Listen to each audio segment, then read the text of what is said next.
There it goes. Good morning, everybody. Today is December 12th, 2017. It's my day 2. I've already forgotten what day it is. 2212. It's okay. I forget things. Um, Today, I want to make a video about doubt. Doubt. Um, and I was talking to a friend yesterday who had expressed to me some doubt they had about their transition. And, you know, I think it's part of I'm going to say normal. I think it's to be expected, maybe is a better word, to have doubt when we transition about, are things happening as quickly as I want them to? Is this really what I want to do? I mean, those are very healthy questions, I think, to ask, and something that maybe should be done. I mean, you wouldn't continue to do something that you don't agree with. It's kind of like test driving a car, if you've ever done such a thing. At the dealership, yeah, it looks kind of cool, and you got the sales pitch going on, and then after you drive it for a day or two, you're like, this car doesn't quite, shocks are really bad or whatever.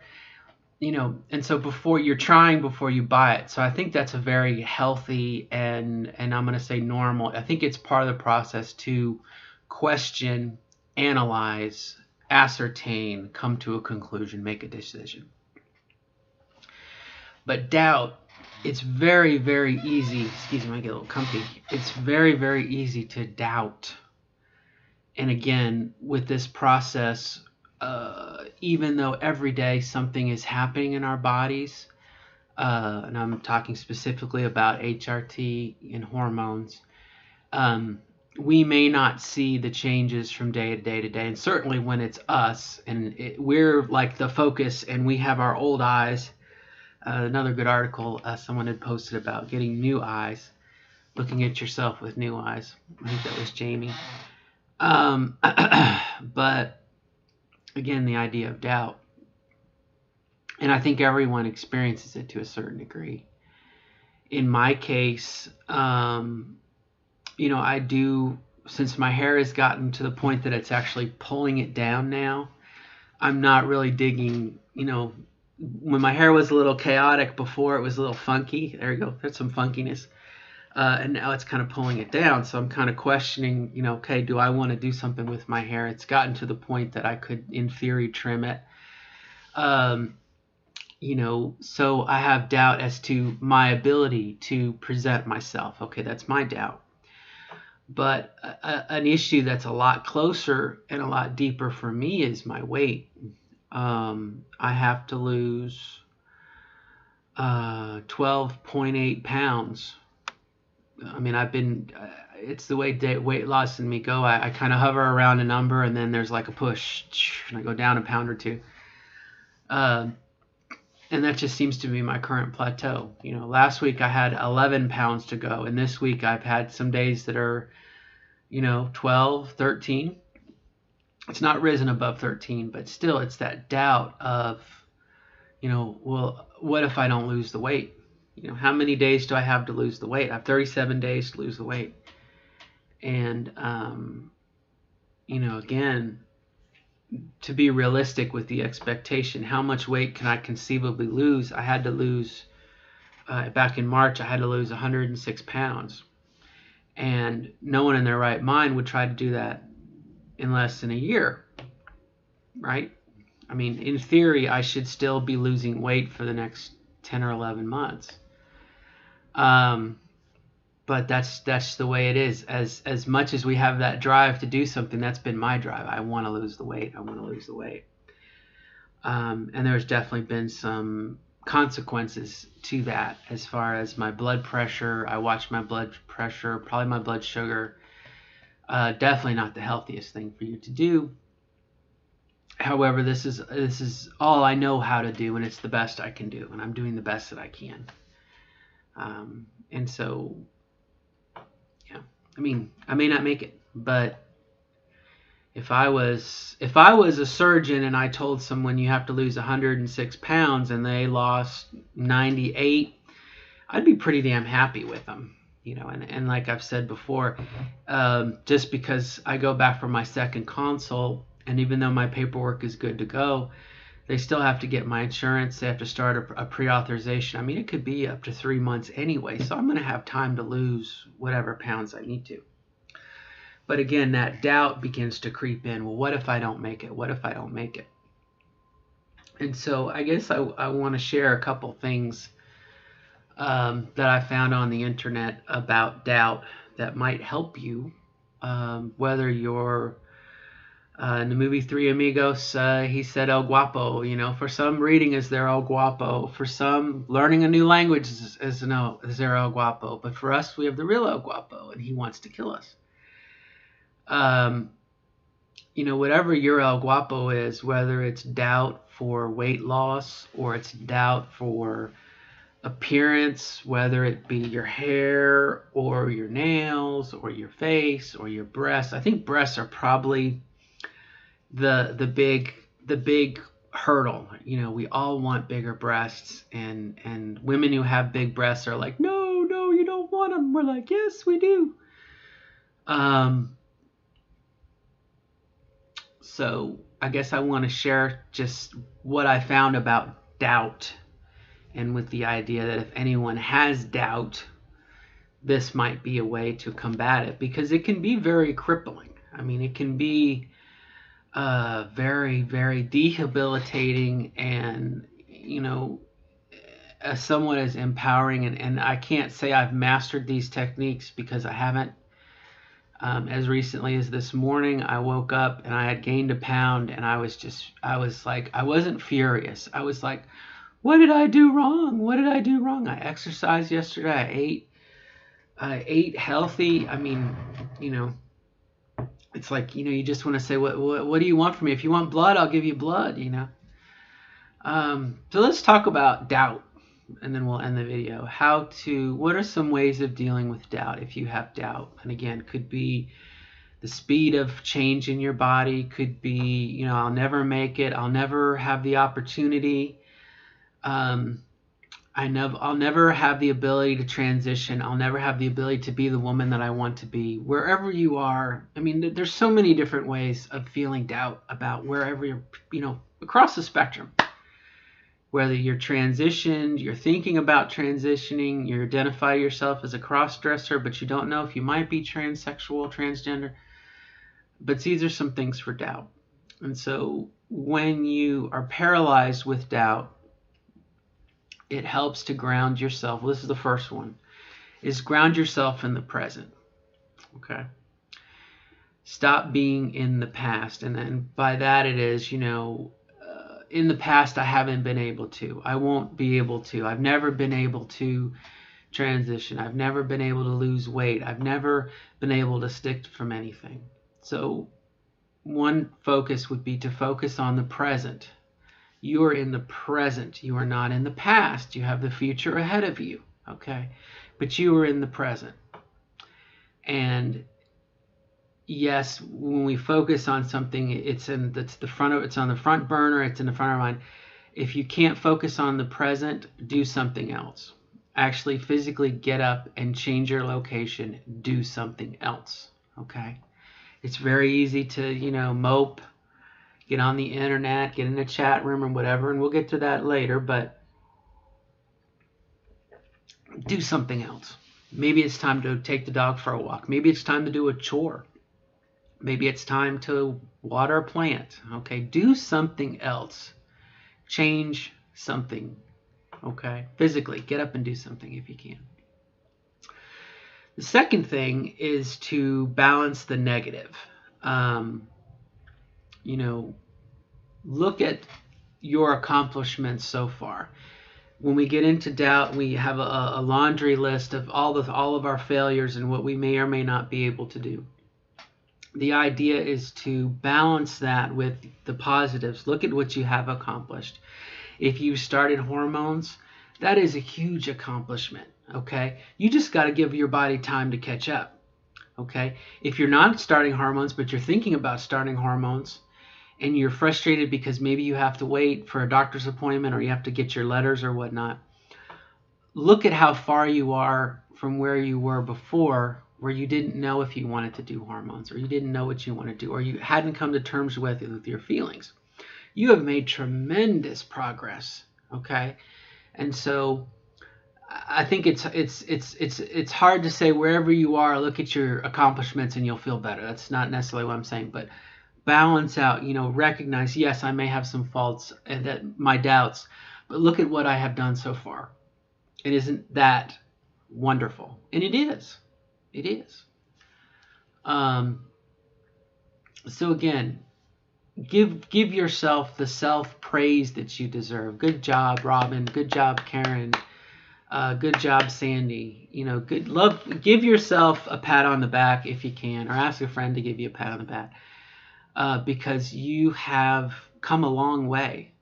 You may still have a ways to go, but look at where you are at this particular moment, not in the past.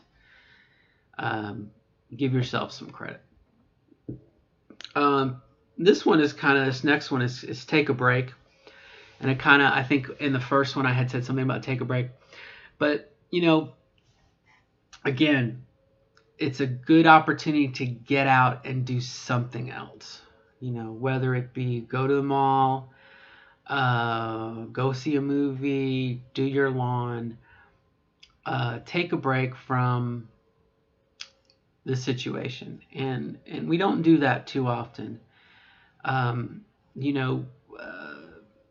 Star Trek, Captain Kirk said, the more sophisticated the society, the more the need for play. And when was the last time we had fun? When was the last time we did something that was creative? Or, my friend Jamie plays the bass. I used to fly helicopters, and I don't have a helicopter right now. I hope to build one maybe in a year. But I have planes downstairs. I can go fly a plane if the weather's good. That would be a kind of thing. It's something we haven't done in a while, something different. Give yourself the opportunity to let your hair down, let your guard down, let your defenses down. Do something else. Nurture yourself is the next one. And again, this might build somewhat on the others, but nurture yourself with play, exercise, water. Are you drinking enough water? I know I'm not. And that's part of my problem with today. I'm a little dehydrated. But treat yourself to things that you like. Whatever activity or hobby or whatever you like to do, read, play a game, or etc., etc. Among those things that we do that we appreciate, that we like, whether it be a hobby or someone we know, try to write down what you are thankful for.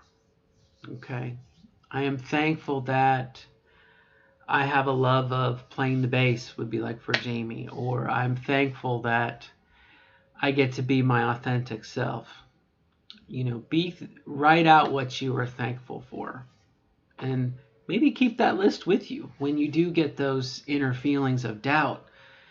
I'm not good enough, I'm not smart enough. Well, but I'm very thankful for this, or I'm thankful for that. It's a way of counteracting it. And then the last thing is probably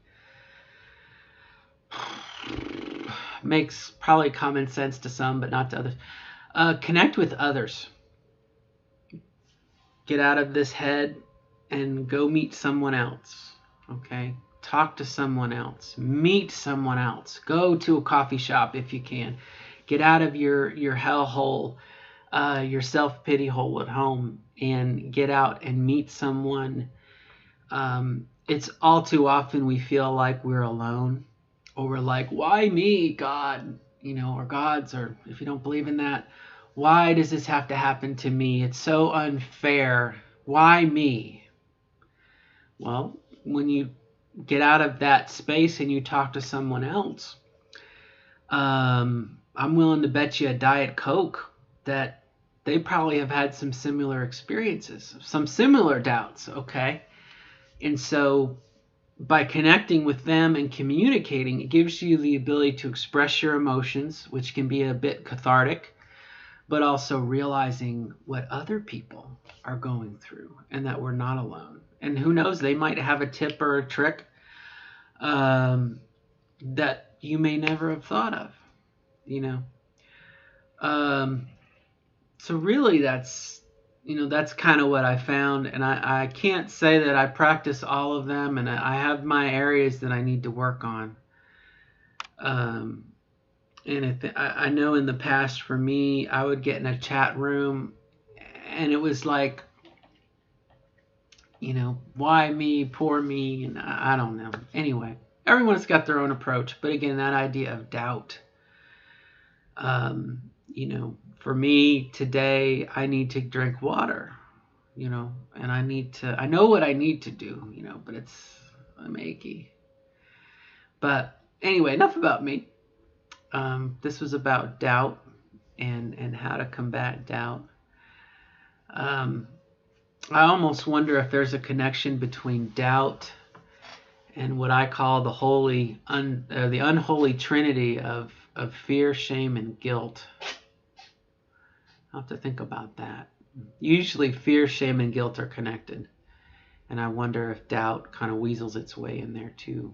And like I said, doubt can be healthy, but when it paralyzes us, then it and again, that whole why me attitude that we get ourselves into. Why me? Why does this have to happen to me? Why did my car break down today? I don't have the money to get the brakes repaired or whatever. Why me? Shit happens, unfortunately. But by communicating with other people, I think we realize our situation may not be as bad as it is. And I apologize if that's a little bit of common sense.